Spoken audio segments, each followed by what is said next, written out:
kasih. Turun segala hikmat, pewahyuan, pengurapan, pengajaran dari tempat yang maha tinggi atas setiap kami. Buka mata rohani, telinga rohani kami di dalam nama Tuhan Yesus. Kami menyiapkan hati kami seperti tanah yang subur ya Tuhan, yang siap ditaburi dengan benih firman-Mu.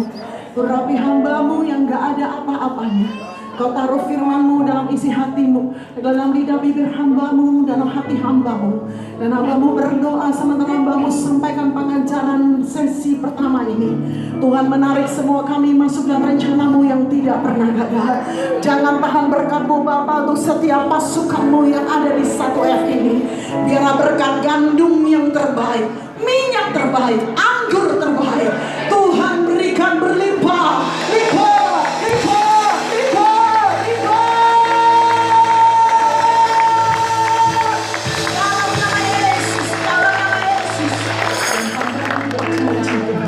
Biar segala pujian, hormat, kemuliaan hanya bagi Yesus Kristus Tuhan Allah yang hidup.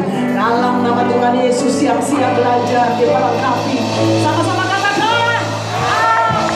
Sorak-sorak yang ria-ria.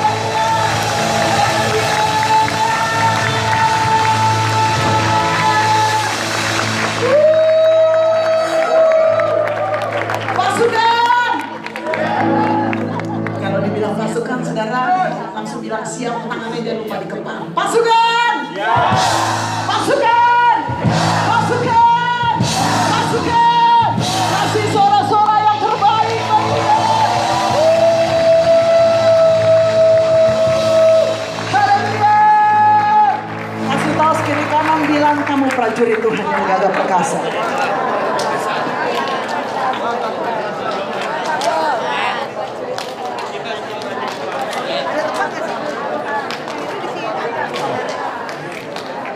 Prajurit Tuhan, prajurit Tuhan.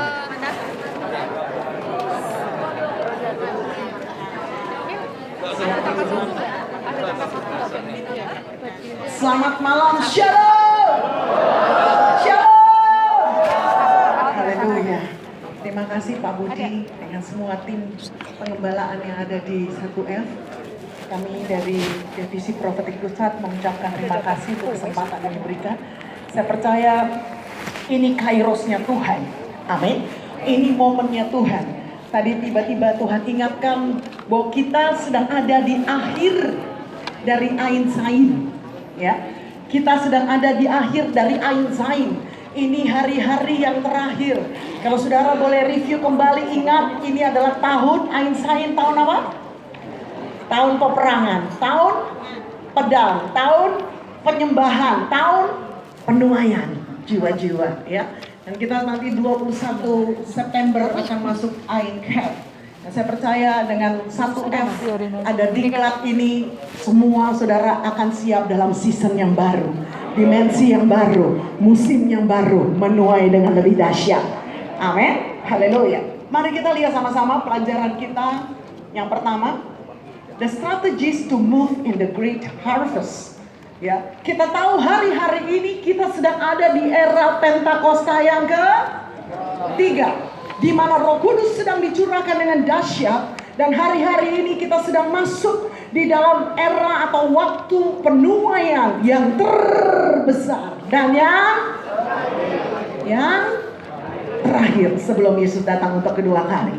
Amin. Oleh karena itu kita akan lihat strategi-strategi apa yang perlu saudara saya hari-hari ini perhatikan sesuai dengan DNA kita. DNA GBI Gatot Subroto adalah,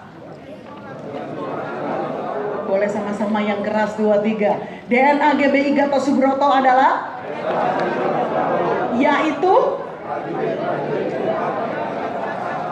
yang mempunyai gaya hidup, doa, ujian, penyembahan bersama-sama siang dan malam, yang melakukan kehendak Bapa pada zaman ini. Yang mengerti katakan amin. Saya percaya kalau 1F mengenai DNA harus hafal. Amin.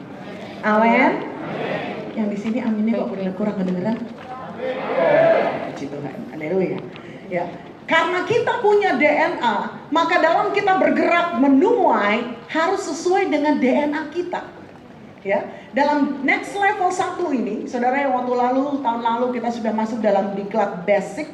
Semua hal-hal basic saudara sudah pelajari, dan saya percaya di diklat hari ini next level dengan minggu depan ada hal-hal yang kita harus akan review supaya saudara lebih siap lagi ya untuk masuk di dalam penuaian yang terbesar dan yang terakhir. Amin. Haleluya. Mari kita lihat sama-sama. 2 Korintus 10 ayat yang keempat, mari saudara baca bersama dengan saya di PowerPoint ada 2-3. Karena senjata kami dalam perjuangan bukanlah senjata duniawi, melainkan senjata yang diperlengkapi dengan kuasa Allah yang sanggup untuk meruntuhkan benteng-benteng. Ya, saudara, kita percaya memasuki era penuaian yang terbesar, penuaian yang terakhir. Kita punya senjata yang beda dengan senjata dunia.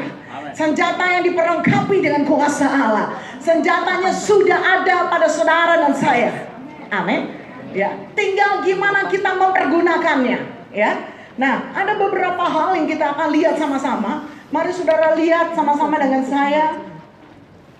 Ada 3 strategi yang akan dipakai untuk bergerak di dalam penuaian yang terbesar dan yang terakhir ini. Saudara, tolong PowerPoint-nya langsung ke 12 saja, ya. Slide ke-12 ya. Ada 3 strategi. Strategi yang pertama, tidak bisa tidak kita masuk di dalam yang namanya doa puasa. Bu, kok doa puasa strategi? Iya. Kenapa? Karena waktu kita mau menuai jiwa-jiwa, kita sedang rebut-rebutan jiwa dengan iblis. Ya apa iya? Hari-hari ini kalau kita boleh jujur, iblis menguasai atau sedang mengojok-ngojok atau sedang berusaha untuk membawa banyak orang untuk masuk ke neraka. Sementara semua sedang diseret mau ke neraka, kita sedang berkata, jangan masuk neraka. Aku rebut jiwa-jiwa, aku rebut jiwa-jiwa, aku rebut jiwa-jiwa. Amin. Tidak bisa tidak, harus doa dan puasa. Amin. Saya percaya kita semua punya komitmen. Puasanya kapan, saudara? Sabtu kapan? Kalau LGPJ? Kapan puasanya? Setiap hari Sabtu. Amin. Amin. Kok belum mantep ya? Puasanya kapan? Setiap Sabtu. Ya. Seperti Nah, sini yang tiap Sabtu nggak puasa. Itu puasa yang bersama. Tetapi sementara ada puasa yang bersama, tiba-tiba saudara digerakkan puasa, boleh enggak? Di sini tiap Sabtu puasa enggak? Jangan bilang, ini kan bukan Sabtu bro, jangan puasa. Ya, kalau saudara ditaruh di puasa, puasa. Amin. Ya, kadang-kadang saudara mungkin tidak ada seruan puasa, tapi di hatimu pengen puasa, puasa aja. Amin. Ya, puasa aja, tapi bukan nggak makannya. Yang penting doanya, ini yang penting ya, karena kalau nggak makan aja bisa juga diet, saudara. Amin, amin. Ya. Kata puasa dari kata Yunani nestia, artinya tidak makan, berarti pantang makan atau minum secara sukarela untuk menyangkal diri sendiri, di mana melakukannya dengan sukarela dan secara sengaja karena kerinduan untuk fokus doa, mencari kehendak Tuhan dan maksud-maksud rohani lainnya. Yang mengerti kata amin. Oke, next kita lihat. Ya. Apa prinsip agar doa puasa kita ini berkenan? Prinsipnya yang perlu kita lakukan. Jadi sekali lagi, puasa bukan hanya sekedar tidak makan, puasa bukan hanya sekedar ada doanya, tetapi apa prinsipnya? Yang pertama, karena kita fokus ke depan untuk penuaian yang terbesar, penuaian yang terakhir, maka kita harus dijelas. Yang pertama adalah mendapat tuntunan Tuhan dan memiliki tujuan atau alasan yang jelas. Ya, waktu saudara didorong untuk puasa, engkau lakukan puasa. Saya percaya walaupun belum ngerti, tapi waktu engkau lakukan, nanti Tuhan akan buat kita ngerti. Kamu puasa hari ini karena ini, karena ini, karena ini. Ada tuntunan yang jelas. Amin. Oke, next, kedua. Prinsip yang kedua adalah melakukan dengan motivasi yang benar. Ya, kenapa puasa? Ya, pokoknya supaya dia putus sama pacarnya. Kalau dia putus sama pacarnya, saya nyatakan cinta, siapa tahu dia mau sama aku. Waduh, ya, enggak, saudara ya. Kita puasa bukan untuk memaksa Tuhan melakukan isi hati kita. Yang setuju katakan amin. Ya, makanya harus puasa dengan motivasi yang benar. Ini strategi-strategi yang perlu diperkuat hari-hari ini. Yaitu apa? Pertama, untuk menyenangkan hati Tuhan. Ya, yang kedua, tanda kita merendahkan diri. Kita bilang, Tuhan, saya nggak mampu, Tuhan. Saya butuh Engkau. Saya minta Tuhan campur tangan. Saya mau saya menuai. Saya mau cabang ranting, saya menuai. Amin. Ya, yang ketiga, mencari wajah Allah. Jadi memang puasa ini ada waktu di mana saudara sungguh-sungguh khusus dengan Tuhan. Yang mengerti katakan amin. Ketiga, next. Prinsip yang berikut. Disiplin rohani dalam bentuk penyangkalan diri. Ya, ada disiplin-disiplin yang kita harus lakukan. Selain daripada puasa, ada disiplin yang lain, yaitu saat teduh. Yang terus saat teduh tidak bolong, angkat tangan. Katakan Yang sepanjang 2017 tidak bolong saat teduhnya tinggi. Haleluya, tinggi, jangan cetut. Nah, ini ragu-ragu saya ya. Sudah, jangan turun dulu, tinggi, jangan turun dulu. Lihat kiri kanan. Yang nggak angkat tangan tanya, kenapa bolong? Tanyain saudara, kenapa bolong? Begitu angkat tangan kelihatannya gembala cabang doang nih, ya. Kabit dan kadet, ya. Tapi saya percaya pasukan di 1F akan terus punya disiplin saat teduh yang konsisten. Yang mau katakan amin? Disiplin rohani ini perlu dibangun. Kenapa? Karena kita sedang menjadikan hidup kita prajurit yang gagah perkasa. Seorang prajurit tidak harus punya disiplin. Amin. Ya, gimana mau nuai? Orang saat teduh aja bolong-bolong. Di sini enggak ngaku maksudnya. Tapi saya percaya habis malam ini malam pertobatan, mulai besok saat teduhnya tidak bolong sampai rapture. Ya amin kok 30% ya. Saat teduhnya enggak bolong sampai rapture. Mantap kok Budi. Mantap. 1F mantap. Ya. Tanda ketaatan. Jadi kenapa kita puasa? Ya karena kita taat. Ya, kita nggak bisa bilang ini, saya nggak dengar suara Tuhan, Bu. Hari Sabtu harus puasa. Ini bukan soal dengar atau tidak. Ini bicara ketaatan. Waktu ditetapkan kita semua masuk puasa, mari sama-sama puasa. Amin. Ya, ada juga saudara yang begitu dengar kata puasa, mahnya kambuh. Baru 1F, rayon lain. Apa Bu puasa? Langsung kumat Bu. Enggak saudara ya. Kita percaya waktu kita minta kekuatan, Tuhan kasih kekuatan. Amin. Ya. Bukan untuk memegahkan diri atau pamer atau sekedar mengikuti tata cara agamawi atau semata untuk kebajikan. Ya, kita puasa bukan untuk sombong. Amin. Amin. Kalau ngomong puasa pada tegang semua sih. Ya, haleluya. Oke, next. Ya. Ini strategi yang pertama, masuk dalam doa puasa. Sementara saudara saya puasa, apa yang kita puasain? Kita minta jiwa-jiwa dilawat Tuhan. Jiwa-jiwa ketemu sama Tuhan. Saya ingat 2 minggu yang lalu, satu hari saya meeting dengan satu teman saya.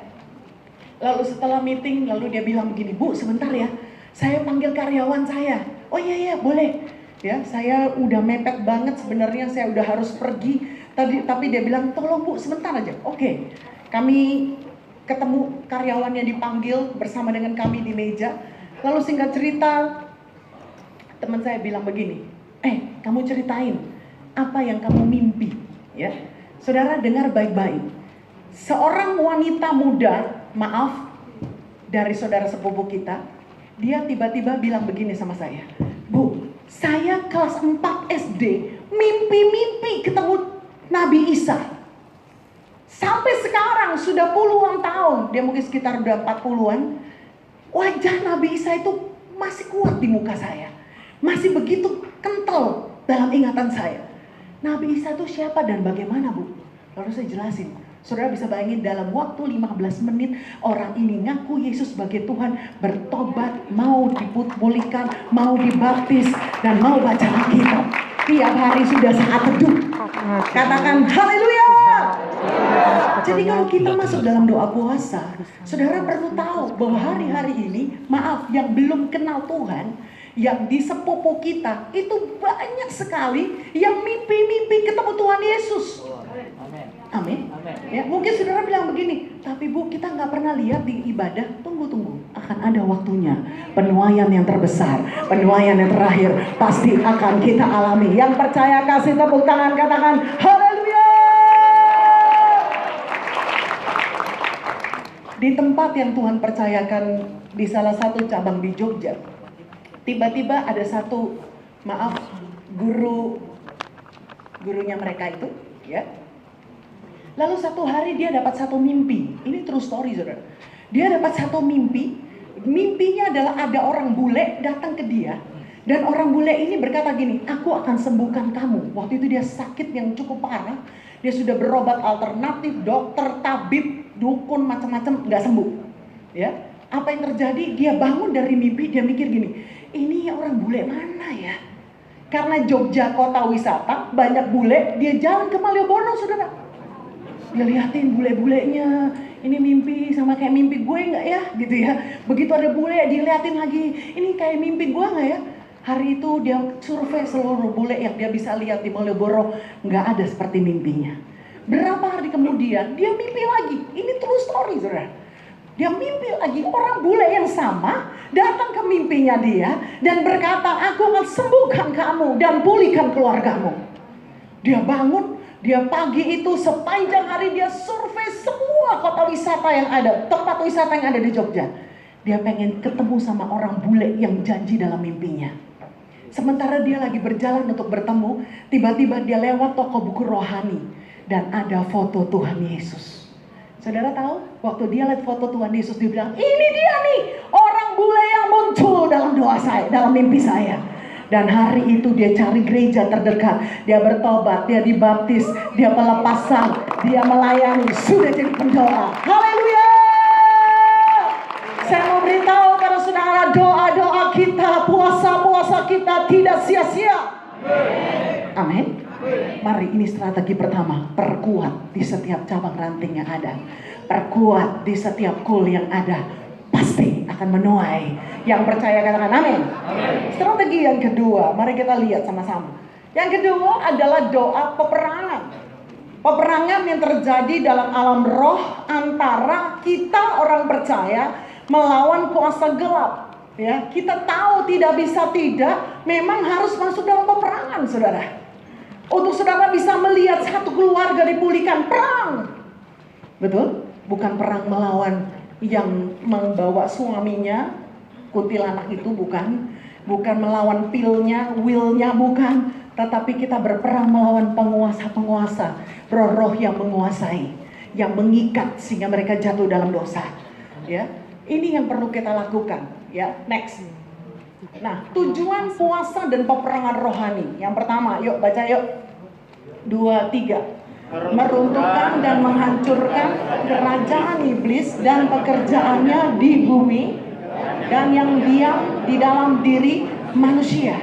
Ya, saudara, kita perlu masuk dalam peperangan. Saudara nggak bisa bilang ini, iblis silakan keluar. Iblis bilang, gue nggak mau. Betul? Sama iblis nggak usah sopan-sopan, saudara. Usir aja. Tapi jangan lupa, Yakobus 4 ayat 7 katakan, kita harus tunduk kepada Allah, baru lawan iblis.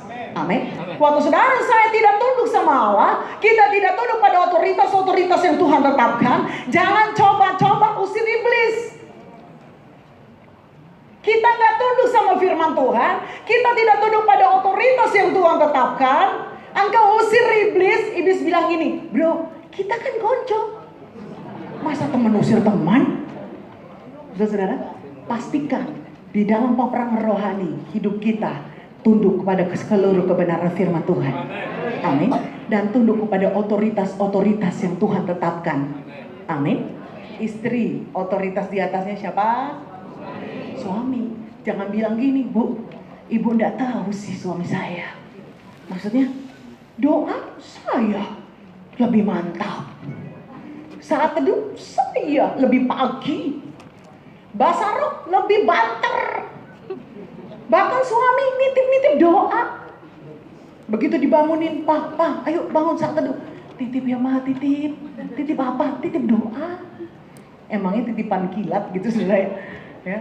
Saudara, apapun kondisi suamimu, dengar istri, kita tunduk kepada suami. Jangan bilang begini, tergantung Bu. Kalau oke, saya tunduk. Kalau nggak oke, saya tunduk. Saya lebih rohani, oh enggak. Ya, tetap otoritasnya adalah suami. Yang mengerti katakan amin. Ya, jadi ini memang kita perlu peperangan, tetapi dasar-dasarnya saudara jangan lupa. Amin. Ya. Yang kedua, merampas untuk baca yuk 2-3. Untuk merampas jiwa-jiwa dari cengkraman musuh atau neraka dan memindahkannya ke dalam mereka yang terikat, mereka yang terbelenggu. Saudara, kita perlu perang rebut mereka. Perang rebut jiwa-jiwa. Amin. Saya percaya waktu saudara semua bergerak rebut jiwa-jiwa di dalam pir-pir yang ada, ya. Apa itu pir? Doa persiapan ibadah raya. Berapa banyak dari cabang ranting saudara ada pirnya tinggi? Kok enggak semua angkat tangan? Ya. Pir persiapan ibadah raya. Jadi penting saudara, sebelum ibadah raya saudara masuk dalam pir. Ya, persiapan ibadah raya. Apa yang dilakukan? Perang. Saya mau tanya jujur, pernah nggak kita nih pengerja tiba-tiba pagi bangun malas ke gereja? Dulu, bukan sekarang. Dulu. Pernah nggak malas ke gereja? Jujur, dulu pernah nggak? Pernah. Betul? Waktu ada yang berdoa, rebut jiwa-jiwa dalam nama Yesus. Penghalang-penghalangnya menghalangi untuk datang ibadah, aku hancurkan patahkan dalam nama Yesus. Malasnya hilang. Betul? Mandi seger berangkat. Pernah nggak saudara? Dulu. Ya. Sekarang kan enggak ya, udah prajurit yang gagah perkasa sekarang ya. Dulu pas mau pergi ke gereja ribut suami istri. Dulu. Terserah definisi dulunya, minggu lalu, bulan lalu, ya, tahun 2 tahun, 10 tahun yang lalu. Dulu. Pernah nggak? Oh enggak, puji Tuhan, belum nikah soalnya. ya. Apa mungkin waktu kita mau pergi ke gereja, ini sebelum jadi pengerja, masih jemaat dulu. Sebelum ke gereja ada hambatan, pernah nggak? Pernah. Tiba-tiba tetangga datang. Ada ini, ada itu. Ya deh nanti ibadah 2, belum selesai. Iya deh ibadah sore. Tambah lagi urusan, nggak ke gereja. Ya toh? Nggak, maksudnya gini, kalau kita aja pengerja pernah ngalamin, apalagi jemaat. Betul nggak? Ayo kita coba realistis, apalagi jemaat. Berapa banyak jemaat waktu on the way ke gereja, suami istri mungkin ribut di mobil. Apa yang terjadi? Ya sudah, hari ini gak enak hati, pulang, gak jadi ibadah. Mungkin gak? Mungkin. Tapi kalau kita masuk dalam doa peperangan, apalagi di dalam persiapan ibadah raya, saudara masuk dalam doa peperangan, saudara berdoa sungguh-sungguh supaya jiwa-jiwa datang dalam ibadah. Tidak ada yang menghalangi, tidak ada yang membuat mereka terhambat untuk datang. Saya percaya semua akan datang ibadah. Bahkan jiwa-jiwa yang lain juga akan datang. Dan kau akan mulai melihat cabang rantingmu menuai. Yang percaya kasih tepuk tangan, katakan haleluya. Perlu rampas jiwa-jiwa. Ya, yang ketiga, tujuan puasa dan peperangan rohani, baca yuk 2-3. Melepaskan jiwa-jiwa yang sudah percaya dari beban, belenggu atau ikatan dan tipu daya iblis. Berapa banyak? Maaf, dari jemaat, ya, dari anak-anak Tuhan masih ada ikatan dosa, saudara. Begitu searching tugas, muncul yang aneh-aneh, yang agak diskon pakaiannya. Ya, kan itu pilihan. Mau klik buka apa klik tutup? Lupa maunya klik tutup, kliknya kebuka. Hari itu masih darah Yesus. Besoknya muncul lagi. Lama-lama bisa terikat nggak? Terikat. Makanya kita perlu masuk doa dan peperangan. Supaya apa? Sekalipun sudah percaya, mereka yang masih terikat dengan ikatan dosa bisa dilepaskan, bisa dipulihkan, dan mereka jadi prajurit yang gagah perkasa. Katakan amin. Next, strategi menang. Nah ini dia. Ya itu tadi tujuannya. Sekarang gimana bisa menang? Ini yang tadi saya bagikan pada saudara, Yakobus 4. Yang pertama adalah tunduk kepada Allah, mendekatkan diri kepadanya dalam kehidupan doa, persekutuan pribadi, dan hidup dalam kekudusan. Ya, jadi ini hal yang penting yang merupakan dasar untuk saudara dan saya menang di dalam peperangan. Kalau enggak, saudara, kalau kita tidak punya strategi ini atau kita tidak lengkapi dengan ini, waktu engkau perang, iblis bilang gini, gak ada kuasanya. Ngomong-ngomong apa sih? Gak ada kuasanya. Mau ngusir gue, iblis bilang, gak ada kuasanya. Kenapa? Mungkin maaf, ngomongannya, ucapannya, banyak hal-hal yang bohong. Bisa gak? Bisa. Bisa. Waktu kita ngomong gak ada powernya. Kita sampaikan atau kita usir iblis, kita doa, gak ada powernya. Tahu teori doa, tahu cara doa, tapi ngomong doa gak ada powernya.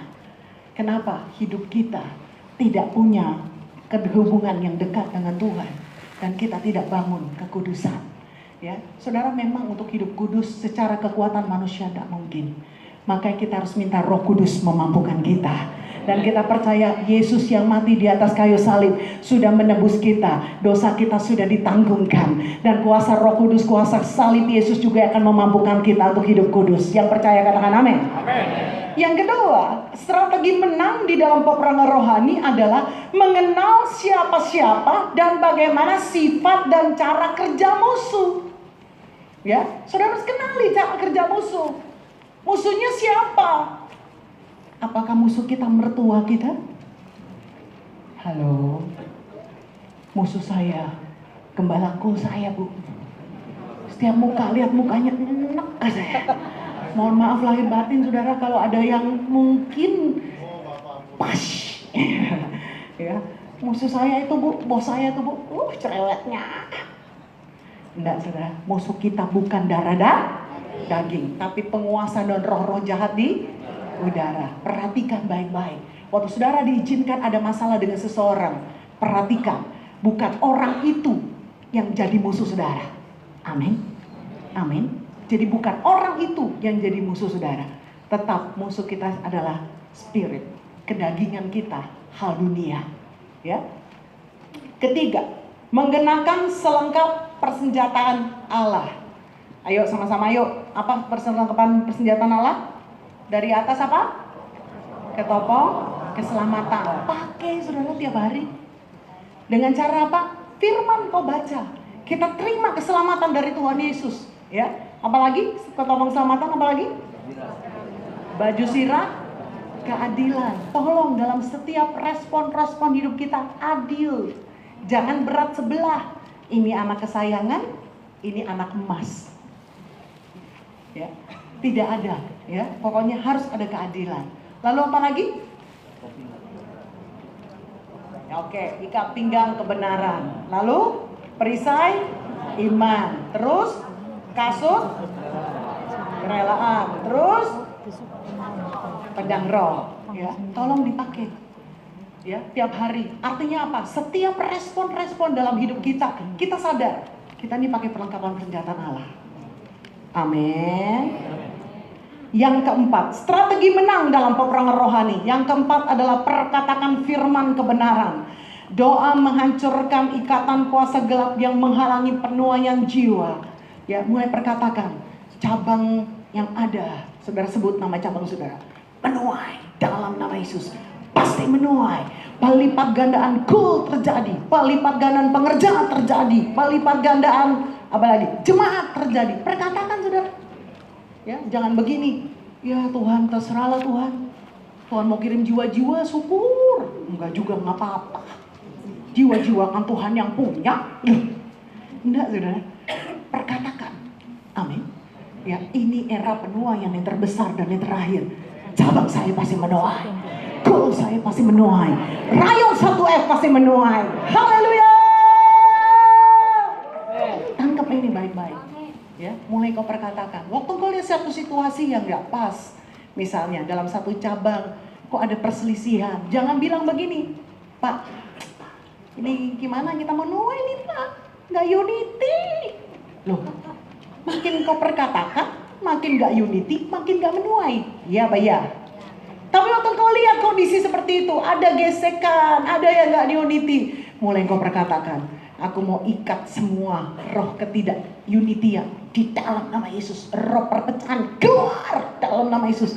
Aku lepaskan roh unity. Aku lepaskan roh damai sejahtera. Sehati, sepikir, semua pengerja. Dari gembala cabang sampai koordinator, kabit, semua pengerja, aktivis, calon aktivis, semua unity siap menuai dalam nama Yesus. Amin. Mulai perkatakan. Amin. Amin. Sekarang saya tanya, kalau pengerja ketemu pengerja, biasanya ngobrolinnya apa?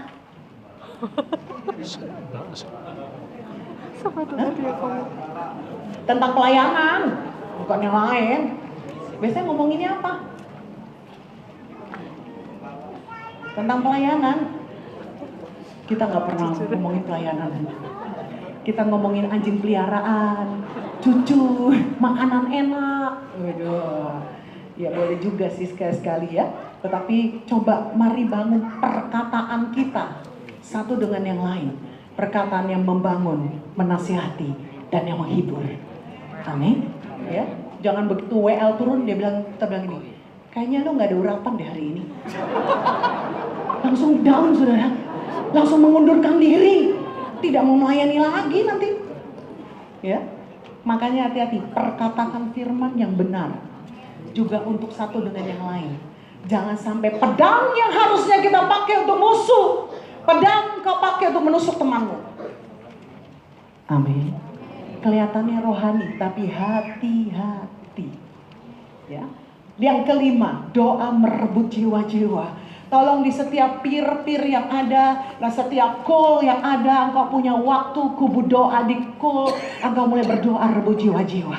Tuhan, aku rebut jiwa-jiwa dari utara, selatan, timur, barat. Jiwa-jiwa aku rebut dalam nama Yesus. Tuhan kirim di tempat ini. Amin. Lihat saudara, waktu engkau mulai gencar melakukan itu, beda nanti. Ya, engkau mulai lihat, ada jiwa baru loh, haleluya, gitu ya. Ya, oke, 6. Strategi yang menang yang keenam adalah melayani jiwa-jiwa sebagai langkah follow up, sehingga jiwa-jiwa baru yang dimenangkan dapat dilayani secara pribadi. Saudara, kita perlu mengerti ada yang namanya angkatan darat dan angkatan udara. Kalau kita mau menduduki satu pulau, anggap mimbar ini pulau, maka yang paling efektif strateginya adalah gempur dulu angkatan udaranya. Dari angkatan udara, kita dari angkatan udara bikin mapping di mana headquartersnya. Oh, headquartersnya di sini. Di mana gudang persenjataannya? Gudang persenjataannya di sini. Di mana rumah para jenderal presidennya? Oh, di sini nih, tempat yang ada tisunya nih, misalnya gitu. Maka kalau kita mau dudukin pulau ini, gempur dulu perang, kirim kapal perang, hancurin dulu, bom dulu, hancur. Bom dulu, markas besarnya, hancur. Tempat presiden, tempat menterinya, semua jenderalnya hancur. Maka tinggal angkatan darat datang. Ngapain angkatan darat? Menjarah. Karena kemenangan sudah dilakukan dalam peperangan. Siapa angkatan udaranya? Siapa? Siapa angkatan udaranya? Kita yang berdoa. Betul enggak? Halo? Betul enggak? Bukan pendoa. Kenapa? Kalau pendoa ya enak ya dong. Sorry ya, saya nggak ikut perang. Saya bukan pendoa sih. Kamu kan pendoa. Kamu. Kok jemaat turun? Mana pendoa? Mana pendoa? Gara-gara kamu nih pendoa. Enggak, saudara. Jemaat turun atau tidak bukan tergantung siapa pendoa dan berapa banyak pendoa. Tergantung siapa? Kita semua berdoa merebut jiwa-jiwa. Yang setuju katakan amin. Yang setuju kasih sorak-sorai katakan haleluya. Jadi harus masuk dalam perang. Angkatan udaranya ini jalan dulu nih perang. Tidak dipisah-pisahkan. Makanya kalau kita lihat di Wahyu pasal 5, 24 tua-tua, satu pegang cawat, satu pegang tangan, yang satu pegang kecapi. Satu orang pegang dua-duanya. Artinya apa? Memuji penyembah Tuhan dan doa tidak bisa dipisahin. Apalagi kita DNA-nya prajurit Tuhan yang gagah perkasa, yang mempunyai gaya hidup. Apakah di sini ada yang cuma gaya hidupnya pujian penyembahan? Ada? Apakah ada yang gaya hidupnya cuma doa saja? Tidak. Doa, pujian penyembahan itu sudah jadi gaya hidup kita. Jadi dalam doa peperangan, siapa yang harus berperang? Katakan saya. Amin. Amin. Amin. Amin. Tidak ada pemisahan. Ya, karena waktu kita persiapan ibadah raya, masuk dalam peperangan, dalam kubu doa, masuk dalam peperangan, rumah doa, masuk dalam peperangan, semua berperang. Yang mengerti katakan amin. Nah, setelah kita melakukan peperangan, angkatan udaranya berperang, lalu ada angkatan darat yang memfollow up jiwa-jiwa yang sudah dibawa oleh Tuhan, yang memfollow up jiwa-jiwa yang sudah dimenangkan. Yang mengerti katakan amin. Jadi ini gak bisa dilepaskan. Gak bisa bilang gini, Bu, saya cuma follow up doang, saya gak mau doa. Gak bisa. Atau sebaliknya saudara-saudara bilang gini, saya cuma mau doa doang, yang urusan jiwa-jiwa terserah deh. Gak bisa.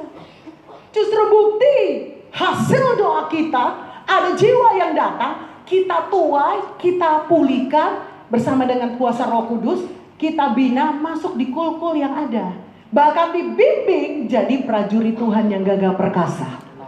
Amin. Saya percaya kalau semua pasukan di 1F nangkap ini baik-baik, semua berperang, semua mau follow up jiwa-jiwa, tahun depan paling tidak pengerjanya 2 kalinya ini. Amin. Amin. Amin. Ya. Oke, haleluya. Next. Nah, bentuk doa peperangan tadi saya sempat singgung. Yang pertama kubu doa. Kubu doa di mana? Di kul. Yang sudah ikut kul angkat tangan. Ya, haleluya. Ya, tolong dalam kul saudara setelah praise and worship mungkin bersama atau sesudah kul, sebelum makan-makan gitu, atau makan dulu baru mulai kul, terserah masing-masing. Adakan waktu bentuk kubu doa. Yang mengerti katakan amin. Kubu doa bagaimana, Bu? Sebanyak anggota kul, misalnya anggota kulnya 15 orang. Bentuk kelompok bertiga. Ya, lalu saudara kasih pokok doa. Yang kelompok ini bertiga doain Indonesia ya. Yang ini bertiga doain daerah sekitar Roxy. Supaya jiwa-jiwa dituai. Misalnya ini kul Roxy gitu ya. Lalu yang ini doain gembala sidang. Yang ini doain gembala rayon dan keluarga. Yang ini doain penuaian yang ada di cabang saudara, misalnya gitu. Ya, doa sama-sama, singkat, padat, jelas, urapan, 3 menit enggak apa-apa. 5 menit, haleluya. 15 menit, puji Tuhan. Amin. Enggak ada ukuran waktunya. Pokoknya setiap call, saudara punya waktuku untuk kubu doa, untuk rebut jiwa-jiwa. Amin. Haleluya. Oke, next. Bentuk peperangan, doa peperangan yang berikut adalah melakukan pemetaan rohani dan doa keliling secara rutin. Berapa banyak dari cabang saudara sudah punya pemetaan rohani tinggi?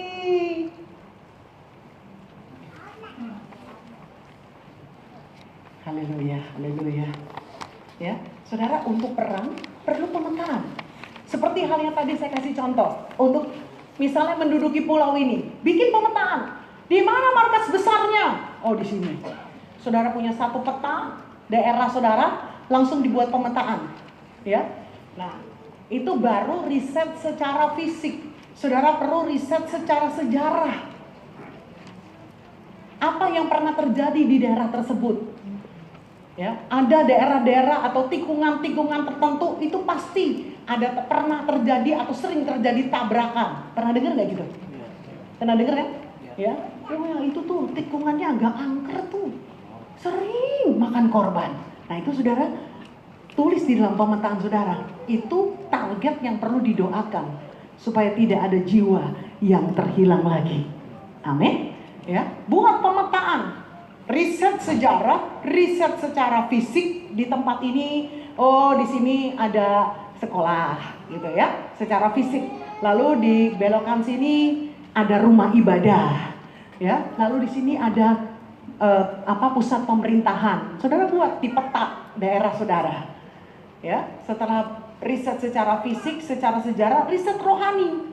Gimana riset rohani? Saudara jalan di situ. Nanti Tuhan minta Tuhan bukain. Roh apa nih yang mengikat di sini? Ya, roh apa ini yang mengikat? Kami belajar sedikit sharing saja. Kami belajar buat pemetaan di Kuningan City. Itu salah satu roh yang kuat adalah roh kematian. Apartemen yang di belakang itu, Ko Budi, nempelnya dengan kuburan, gitu. Dan ada beberapa hal lagi. Kami mulai memperhatikan kondisi-kondisi yang ada di mall tersebut. Ini nggak lama kok tutup ganti lagi. Itu salah satunya. Maka yang kami perangin roh kematian, salah satunya. Supaya tidak ada efek kepada kematian rohani. Nah itu kan korelasinya ke sana. Ya, riset secara sejarah. Ternyata dulu kenapa disebut daerah Kuningan? Dulu di situ ada Pangeran Kuningan dari Jawa Barat. Ada kota Kuningan, daerah kota Kuningan. Saudara tahu di Jawa Barat? Ternyata ada korelasinya di sana. Ya, kami buat pemetaan saudara, coba belajar searching, masih belajar terus gitu saudara. Ya, dan itu kami mulai perangin. Ya, ini contohnya. Ya, di dalam peperangan rohani maka penting. Next kembali di sini, yang namanya pemetaan. Buat pemetaan. Ya, buat pemetaan. Setelah buat pemetaan, apa yang kita lakukan? Doa keliling rutin, perangin. Ya, minimal menurut saya, begitu saudara dari rumah, on the way dari rumah ke gereja, tempat saudara ibadah, itu sepanjang jalan saudara doa keliling rebut jiwa-jiwa. Amin. Begitu engkau keluar dari rumahmu sampai ke tempat ibadahmu, kau mulai berkata, aku rebut jiwa-jiwa dalam nama Yesus. Rebut jiwa-jiwa dalam nama Yesus. Datang ibadah ke tempat kami dalam nama Yesus. Itu saudara mulai lakukan. Amin. Lalu doa keliling ke tempat ibadah kita. Perlu didoa keliling enggak? Perlu. Ya, supaya yang menghalangi jiwa-jiwa untuk datang dihancurkan dalam nama Yesus. Perlu doa keliling. Ya. Oke, next 3. Kegiatan doa terobosan yang dilakukan setiap cabang masing-masing, ya. 4, doa peperangan sendiri untuk pergumulan pribadi. Kita tahu ada 3 level peperangan rohani. Ini di basic. Level yang pertama adalah tingkat dasar, ya. Ini saya review aja, tidak ada di PowerPoint, tidak ada di catatan saudara. Saudara tambahin, ya. Level peperangan rohani tingkat dasar, ini melawan kedagingan, melawan unclean spirit. Tiba-tiba ada orang yang maki-maki saudara, respon saudara gimana? Lagi nyetir kalem-kalem, tiba-tiba ada yang nyalip, syat. Terus saudara bilang, enak aja, syat, balik. Wah, kebut-kebutan deh. Itu peperangan rohani saudara. Ya, peperangan rohani yang tingkat yang kedua, okultisme. Ada orang-orang yang terikat, saudara layani pelepasan. Dan yang ketiga, tingkat teritorial.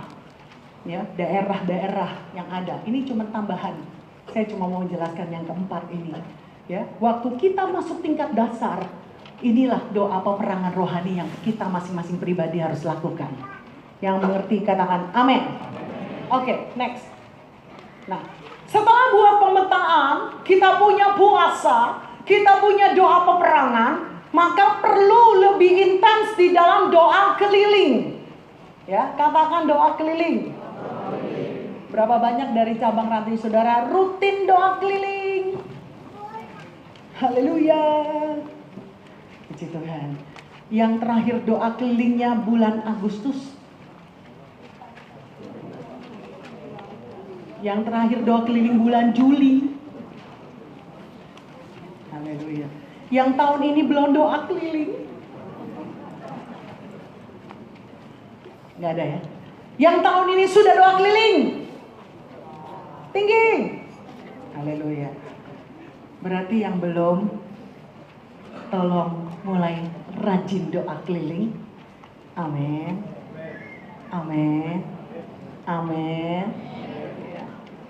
Dimulai dengan pemetaan rohani. Tadi saya sudah sampaikan, pemetaan rohani dilakukan baik riset sejarah, riset rohani, riset fisik. Ya, oke, next. Tujuan dan pentingnya doa keliling. Yuk kita baca yuk sama-sama. 2, 3. Memenangkan wilayah yang menjadi fokus bagi Kristus.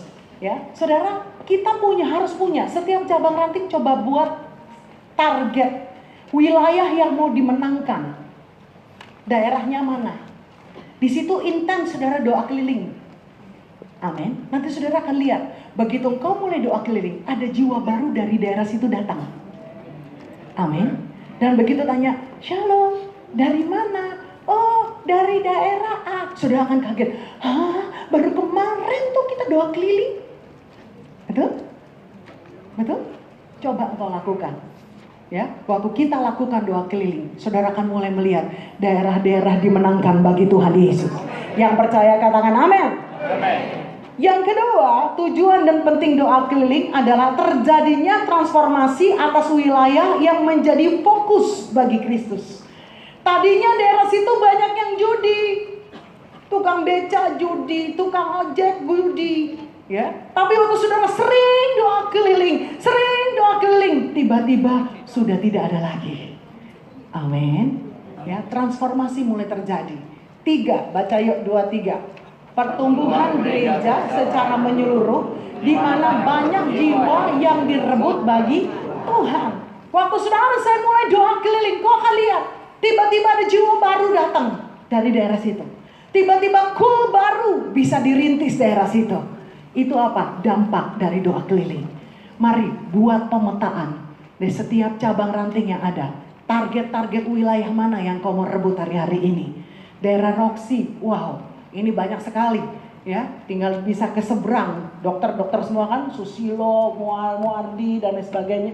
Ya, itu banyak kos-kosan, bisa direbut jiwa-jiwanya. Ya, daerah sini Tawakal. Ya, daerah Tomang, wah ini banyak sekali nih. Belum lagi saudara nanti yang di daerah yang lain. Buat pemetaan.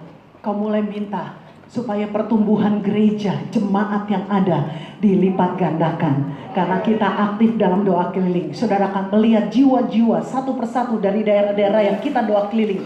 Mereka Tuhan berikan, mereka Tuhan kirim. Yang percaya dan mau katakan amin. Next. Keberhasilan penuaian jiwa melalui doa keliling, yaitu, coba yuk baca yuk sama-sama 2, 3. Penyerangan berkala sampai pada tingkat pengambilan alih. Ya, jadi artinya begini, waktu saudara saya doa keliling, tolong jangan sekali doa keliling selesai. Jadi minggu ini sudah doa keliling situ, wih haleluya, sudah terobos, puji Tuhan, suasananya enak, bagus saudara. Tapi minggu depan perlu doa keliling lagi? Perlu. Sampai kita bisa menduduki ada cool di sana. Misalnya seperti itu. Atau sampai sudah melihat, oh ada jiwa-jiwa baru dari daerah sana. Ya, bahkan bukan hanya jadi jemaat, kalau bisa dibina sampai jadi pengerja. Ya, itu saudara bisa melihat keefektifan atau hasil dari doa keliling. B, baca yuk. A, baca yuk 2, 3. Doa keliling harus ditindaklanjuti sampai benar-benar menguasai daerah itu secara penuh. Ya, misalnya ada kulnya di sana, atau mungkin satu hari akan jadi ranting di sana. Itu semua berkat doa keliling. B, baca yuk 2, 3. Dibentuknya tim-tim doa keliling atau jaringan pendoa keliling. Ya, jadi ada kelompok doa keliling. Ya, misalnya begini, kalau dalam satu ibadah, dari satu cabang, saudara mungkin ada 2 ibadah raya atau ada 3 ibadah raya, betul? Setiap ibadah raya punya tim doa kelilingnya. Amin. Dibentuk, ya. Jadi bisa bergiliran. Misalnya, minggu ini yang doa keliling, tim ibadah raya 1. Minggu depan yang doa keliling, tim ibadah raya 2. Amin. Ya, minggu ketiga, tim ibadah raya 3. Minggu keempat, rame-rame keroyok. Amin. Ya, setiap ibadah raya bisa dilakukan. Saya mau sedikit share yang kami lakukan. Kami selalu lakukan doa keliling setiap ibadah raya. Jadi setiap ibadah raya ada tim yang doa keliling. Tiap hari ada tim full timer penjaga menara yang doa keliling. Ya, kami belajar untuk lakukan seperti itu. Anak-anak sekolah minggu diajarin doa keliling. Sampai anak-anak sekolah minggu tuh seneng, saudara. Ya, kadang-kadang bilang, "Kak, kita doa keliling lagi dong, Kak." Saudara pikir anak sekolah minggu bisa doa keliling nggak? Bisa. Seneng, mereka seneng doa keliling. Minta doa keliling, saudara. Lalu turun gitu ya, dari tempat ibadah turun gitu. Ya, mereka mulai di daerah kami, di mall. Jadi mereka datang, lewatin, kita kasih tahu yang ini yang udah agak besar dikit di lantai berapa, yang umur berapa di lantainya, kita bagi gitu sama dengan kakak sekolah minggunya. Mereka kelilingin sambil rebut jiwa-jiwa. Tuhan, minta jiwa-jiwa Tuhan. Mereka kecil-kecil dan minta sebulan sekali anak-anak sekolah minggu minta doa keliling. Jadi kita sudah jadwalkan pasti di minggu terakhir anak-anak juga ikut doa keliling. Dan kita bisa melihat mereka bisa menjadi prajurit Tuhan yang gagah perkasa. Amin. Haleluya. Oke, next. Terbangunnya kubu-kubu doa di tempat-tempat strategis. D. Ya. Waktu saudara saya lakukan doa keliling, sampai adanya suatu yang terjadi di daerah tersebut, maka saudara akan bisa melihat perubahan mulai terjadi dalam atmosfer yang ada. Amin. Yang pasti ketahuan, atmosfer ibadah raya pasti akan berbeda. Amin. Karena doa keliling yang dilakukan minimal di tempat ibadah kita aja dulu. Pasti suasana ibadah raya itu pasti akan berubah lebih dulu. Lalu kemudian saudara mulai lihat dampaknya. Begitu saudara mulai doa keliling di sekitar tempat ibadah raya, itu bisa ada orang-orang yang tinggal daerah sana, Tuhan kirimkan. Amin. Amin. Mari hari-hari ini tangkap baik-baik. Waktunya untuk berperang. Waktunya untuk merebut jiwa-jiwa. Waktunya untuk terus maju bersama dengan Tuhan. Amin. Baca penutup yuk. Yesaya 62 ayat 6 dan 7, baca 2-3. Di atas tembok-tembokmu, hai Yerusalem, telah kutempatkan pengintai-pengintai. Sepanjang hari dan sepanjang malam, mereka tidak akan pernah berdiam diri. Hai kamu yang harus mengingatkan Tuhan kepada Sion, janganlah kamu tinggal tenang, dan janganlah biarkan dia tinggal tenang, sampai ia menegakkan Yerusalem, dan sampai ia membuatnya menjadi kemasyhuran di bumi. Katakan amin. Mari kita berdoa. Kuribu syakara mata kaya rabu ya rabakaya rabaya rabataka ya rabaya rabah.